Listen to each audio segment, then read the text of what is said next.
y yo me ofrecí, hablé con él, él estaba aparentemente muy contento, pero no me volvió a llamar. Estamos conectados ahora vía Zoom con Daniel Abugataz, que no necesita presentación. Daniel, muy buenos días. Buenos días, Nicolás, un gusto estar contigo. Te veo, yo te leo siempre el rostro, mi querido Daniel, y te veo cara de preocupado. Estás preocupado por lo que está pasando. ¿Cómo salimos de esta situación en la que estamos, Daniel? Yo más bien creo que no va por ahí el análisis, sino cómo sobrevivimos a la situación que estamos viviendo, porque en definitiva creo que hay un abandono generalizado de la meritocracia, de la poca meritocracia que había, que también era bastante discutible el nivel. A ese poco nivel que existía se ha renunciado públicamente como política de Estado y se ha implementado a lo que sea, y creo que el mensaje a la población es: fíjate cómo te salvas. O sea, ya no creo que existan, digamos, luces de esperanza.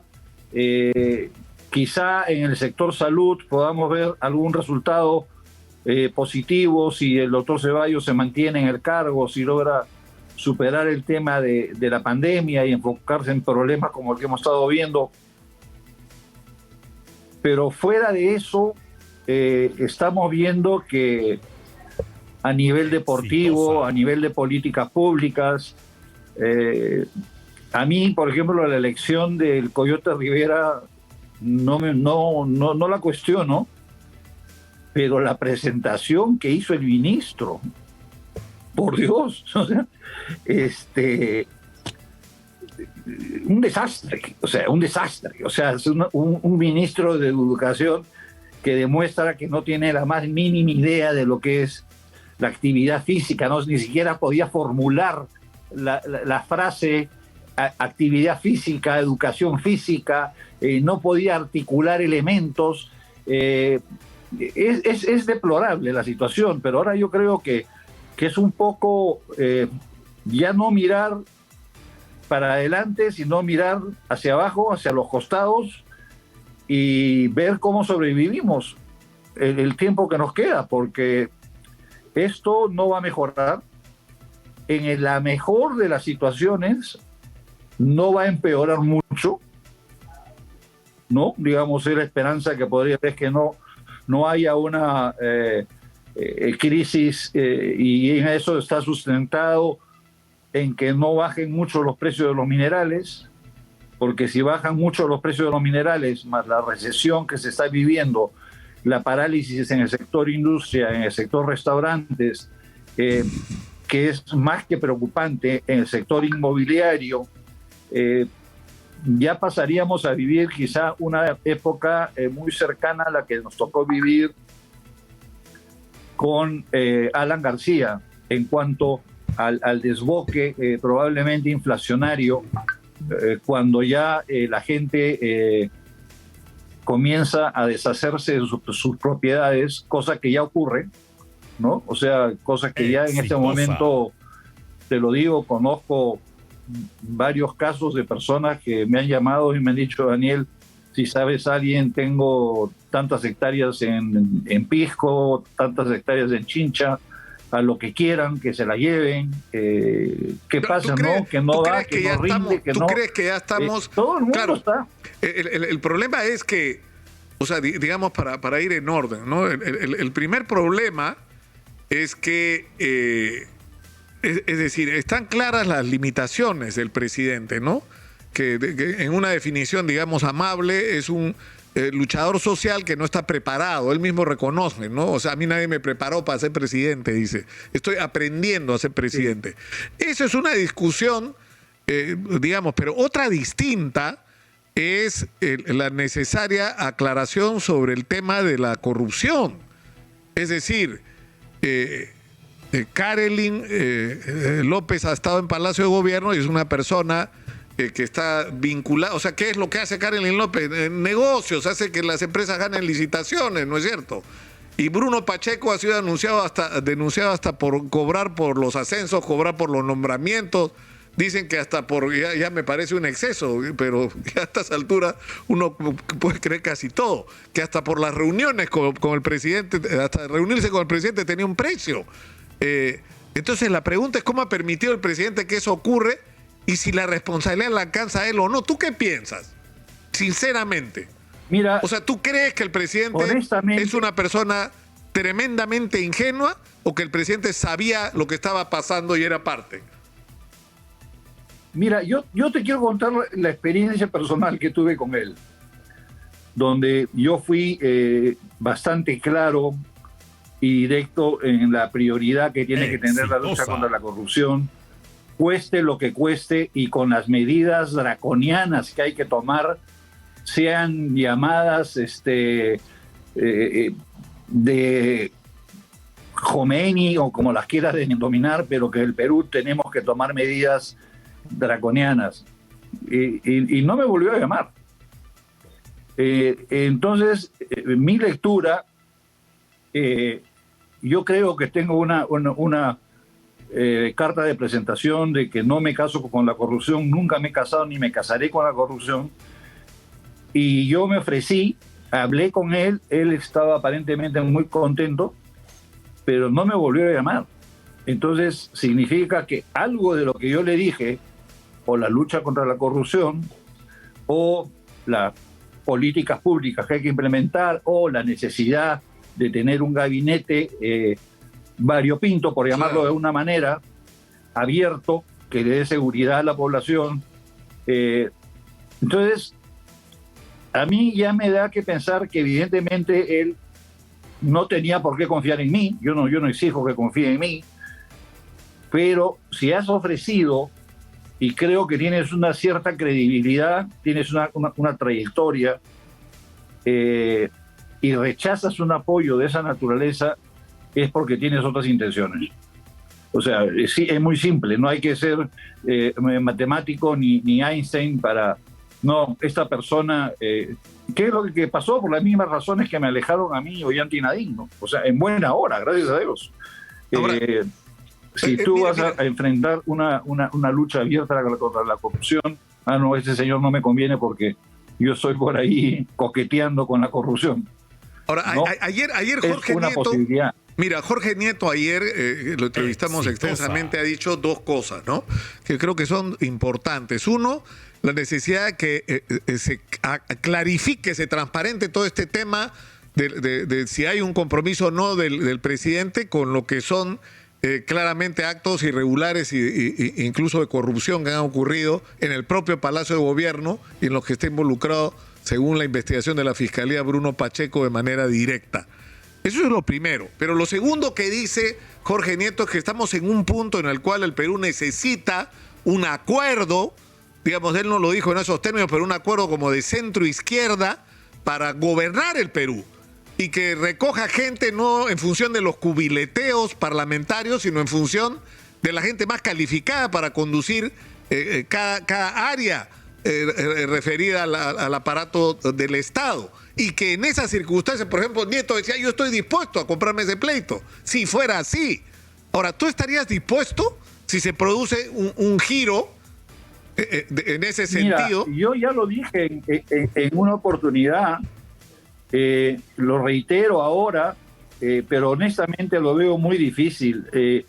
Yo creo que la actitud de él es una actitud de que no va a luchar contra la corrupción abiertamente, y no creo que una persona persistente en el tema como yo pueda ser un compañero de gobierno, digamos, de Pedro Castillo, ¿no? Yo sí, insisto que sí, pero evidentemente se necesita voluntad política, se necesita, como dice Nieto, hay que armar, yo no necesariamente diría de centro izquierda, yo honestamente claro, yo ya perdí los horizontes, o sea, ya me volví ambidiestro ya. políticamente me declaro ambidiestro porque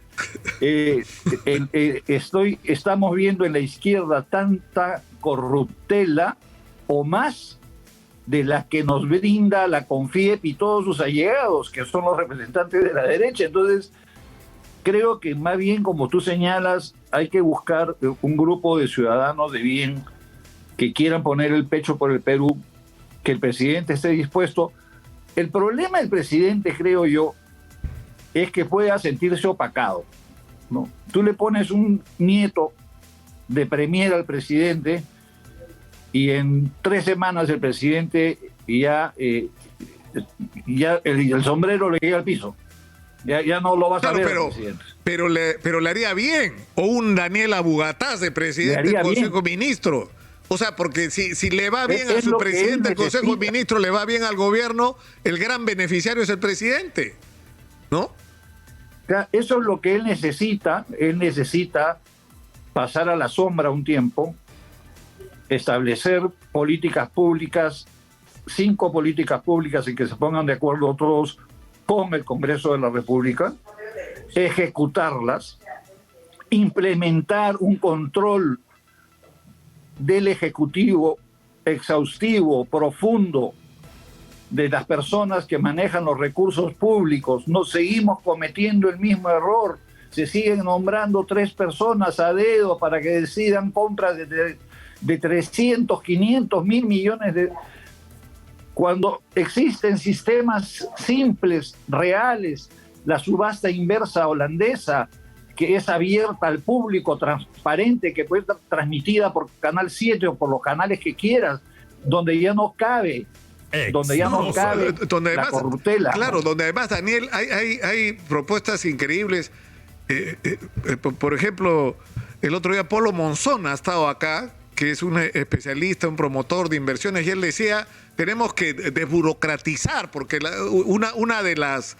digamos, de las trampas de la corrupción es precisamente lo engorroso que son los procedimientos. Entonces él decía, por ejemplo, hay un proyecto de inversión que supone, por ejemplo, exploración. De acuerdo, me firmas esta carta de compromiso, yo te autorizo a que inicies tu proceso de exploración, pero en el momento que inicias la exploración, me resuelves los problemas de la gente. O sea, empiezas a invertir en los problemas sociales, en darle carretera, agua, salud, educación, en invertir en el futuro de la gente. Y por si no me cumples, me dejas una carta fianza de garantía, donde si tú incumples, yo te cobro. Entonces, ideas como esa, Daniel, que pueden activar la economía y la inversión de una manera increíble, son las cosas de las que deberíamos estar hablando. Y estamos hablando de Karenín López, por Dios. Pero es que, Nicolás, tenemos a 7 millones de escolares que deben ingresar a fines de marzo, se ha determinado, y encontramos que hay el 60% de las escuelas no se encuentran en condiciones de ser utilizadas por los estudiantes. ¿Cuál debería ser la cruzada nacional? Cruzada nacional, inclusive de invitar a la gente, vamos todos un fin de semana, vamos a barrer, a limpiar, a levantar, movilizar el Perú, muévete Perú, vamos a hacer algo por la gente, por nuestros niños.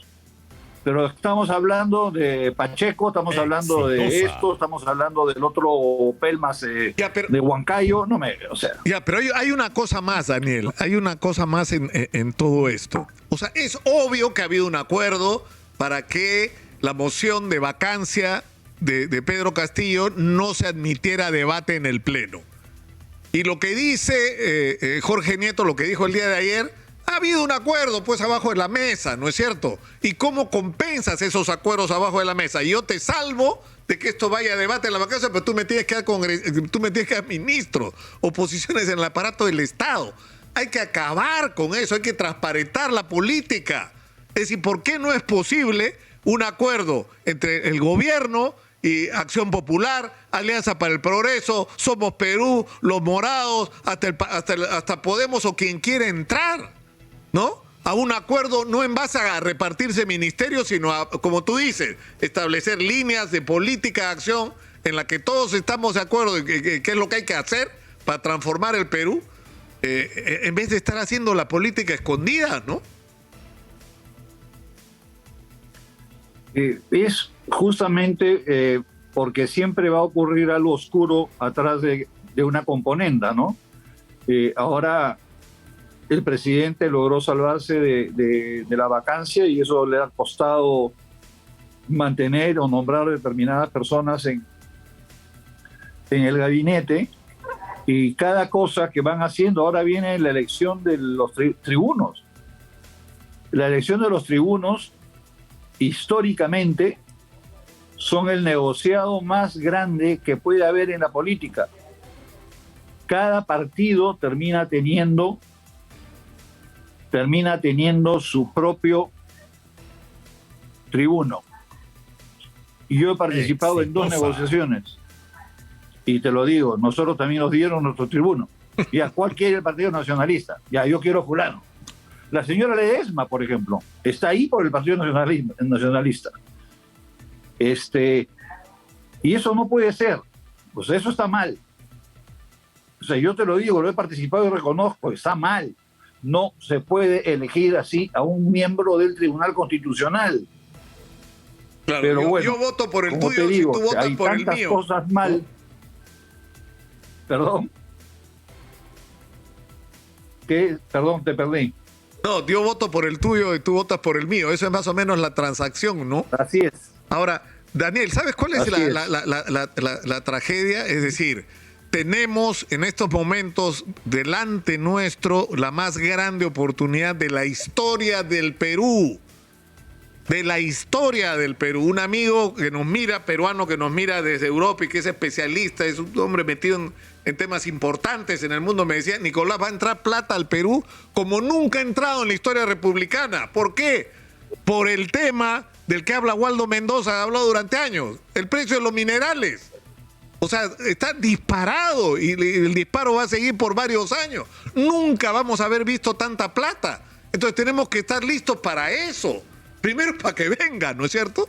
No ser tan burros de perder la oportunidad de recabar toda la inversión que está dispuesta a venir al Perú, pero además usarla bien, gastarla en resolver los problemas de la gente, en construir el futuro. Mira, honestamente, Nicolás, yo soy poco creyente en términos de la inversión minera. La inversión minera es una inversión a largo plazo. Invierten por lo menos 4 o 5 años. Y no pagan impuestos hasta 5 años después de haber iniciado. Estamos hablando de que cualquier inversión minera que venga el día de hoy, claro, la vas no a ver. Va a retribuirnos hasta el 2032. Ahora, yo digo, si hay definitivamente límite a los minerales que hay en el mundo, ya hay límite. La cantidad de cobre que hay en stock en el mundo no alcanza para los próximos 10 años. Entonces, señores, ¿para qué queremos seguir explotando más? No nos conviene esperar, no nos conviene tener otro tipo de participación en las mineras. Que esquema Codelco de Chile, por ejemplo. Si sabemos que no va a haber cobre, que el zinc y el estaño, etcétera, también tienen una fecha, ¿cuál es la desesperación en que vengan a llevárselo? ¿Para qué? Si en 10 años yo no voy a ver un centavo. Que el gran inversión y el gran movimiento con 4 camiones que van moviendo tierra, más trabajo da un edificio en el centro de Magdalena de lo que da una mina a 4.000 metros del mar. Y yo personalmente guardaría como recurso de futuro. Está el futuro, no tenemos ningún derecho a malversar, sobre todo con la incapacidad que tenemos en este momento de generar políticas públicas. Que se quede ahí el material guardadito. Daniel, que no lo toquen. Tenemos que ir terminando por hoy y quiero terminar con esta pregunta. O sea, te escucho, digamos, desesperanzado, pero si ocurriera la posibilidad de que se abriera el espacio del que ha hablado Jorge Nieto, ¿tú estarías dispuesto a ser parte exitosa. O sea, Sí, armar tú un sabes- gobierno tú sabes de que gabinete. Mira, tú sabes que a pesar de todo lo que diga mi familia y todo, yo tengo este bicho de trabajar por mi país hasta el último momento. Sí lo haría, sí lo haría. Sé que es muy poco probable que ocurra, pero mi posición se mantiene. Daniel, te agradezco mucho por esta conversación, ha sido muy A ti. gentil por atendernos. Un abrazo.